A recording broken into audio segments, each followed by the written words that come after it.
streets, strengthen law enforcement, and invest in our community.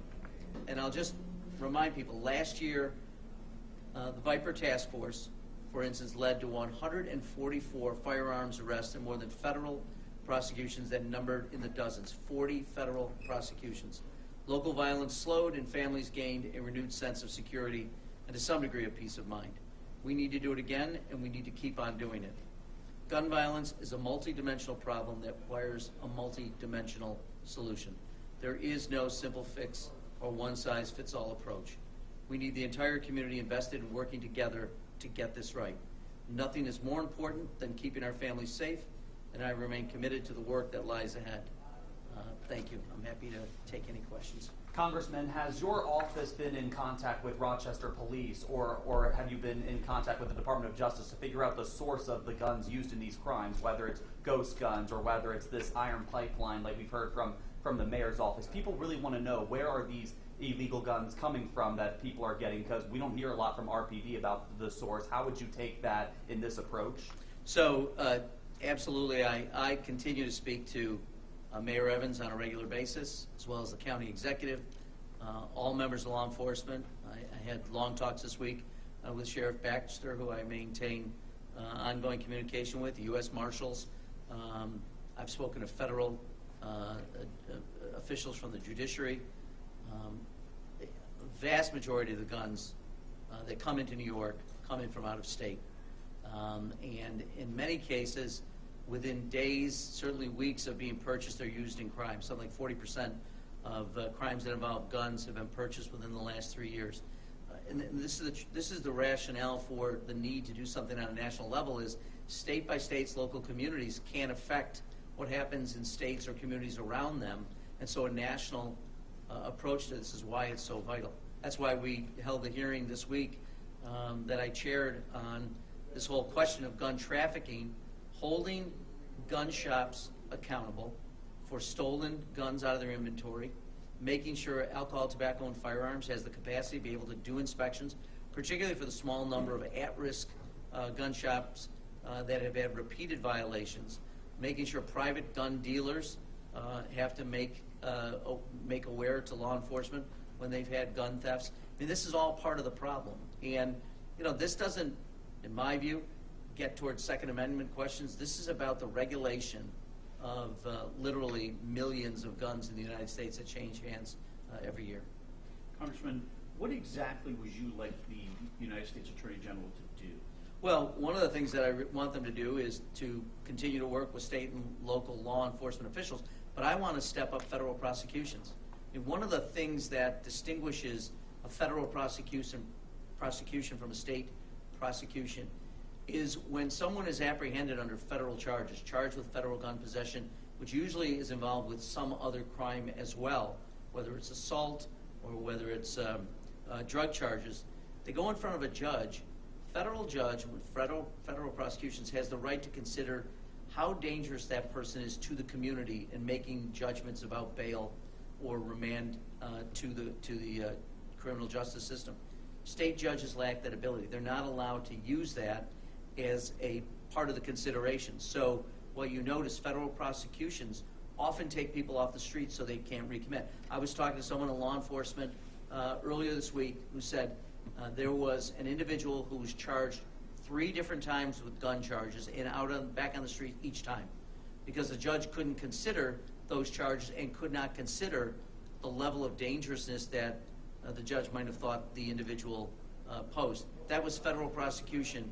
In my judgment, there wouldn't have been 3 different charges. That person would have been remanded and stayed in custody throughout the duration of the prosecution. One of the bills you're sponsoring, would remove the restriction on the ATF from sharing the trace data on guns. Why do you think that's important? Well, it's critically important to be able to share among different levels of government and for the ATF to share with local law enforcement and then to be able to disseminate that information. We would certainly not want to do anything which impairs prosecution, but the public and the media would know about data. There is right now an amendment to appropriations bills that goes back many years which prohibits alcohol, tobacco, and firearms from being able to disseminate that information. I think that's wrong. There are a number of other amendments that are passed each year in Congress that limit the ability of alcohol, tobacco, and firearms to do their jobs. For instance, if there's a gun shop that's had repeated problems in terms of stolen guns, lack of security, it is by law impermissible for alcohol, tobacco, and firearms to do more than one inspection per year. Those are the kind of amendments that have been supported by the National Rifle Association that have really just impeded the ability for us to get illegal guns off the streets. Do you think the public has a right to know where illegal crime guns come from, where they were made, where they were sold, reported stolen, how they ended up in the streets of Rochester? I absolutely do. Again, not if it impedes a particular case prosecution.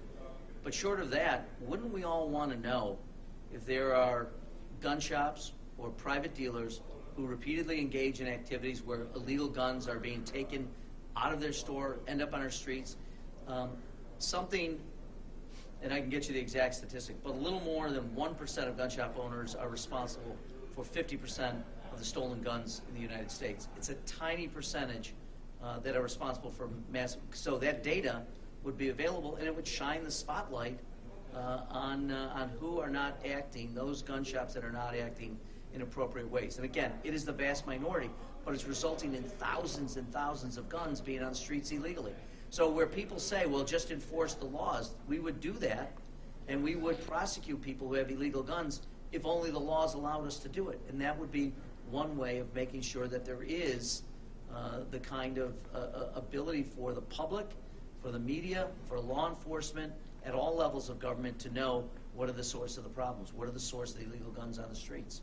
Congressman, can you elaborate what federal intervention would look like, or what an all-hands-on-deck approach would look like in your press release? Because we've seen partnerships before between RPD, the Sheriff's Office, even U.S. Marshals. Right. Are you saying with federal intervention you would want to see more U.S. Marshals or ATF on the streets of Rochester to track down gun trafficking or gun violence, or would you want to see federal tax dollars help fund more RPD or Monroe County resources to crack down on it? What would this look like? Yes, yes, yes. First, let me say, I think our law enforcement has done an amazing job. U.S. Marshals are just an extraordinary group of men and women who do their job every day.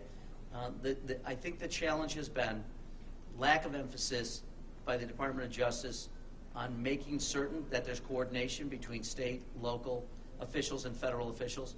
But the point I really want to emphasize is the need for more federal prosecutions. That's really where it comes down. Last summer, we had a number of federal prosecutions. They resulted in guns coming off the streets, people who are committing these crimes coming off the streets, not simply being arrested, charged with state crimes, being released, going back out, back and forth, like a revolving door. That has to stop. Last summer we saw it. We need the federal Department of Justice to really encourage and urge U.S. attorneys across the country to continue to pursue federal prosecutions. What about the crackdown or regulation on individual pieces of guns or rifles that are sold by themselves, and then people can just gather them piece by piece and then start building up guns? We've heard rumors that that's also contributing to illegal guns on the streets in Rochester. How would you want DOJ and your office to take an approach on that if it contributes to this? Well, making illegal ghost guns would be a good start. That's something that Congress has to do. So, there's more work that we have to do, and I'm continuing to push for those changes. But even within those constraints, there are other things that we can do, which is why I want the Department of Justice really to raise this to the highest levels of priority, because it's not just Rochester.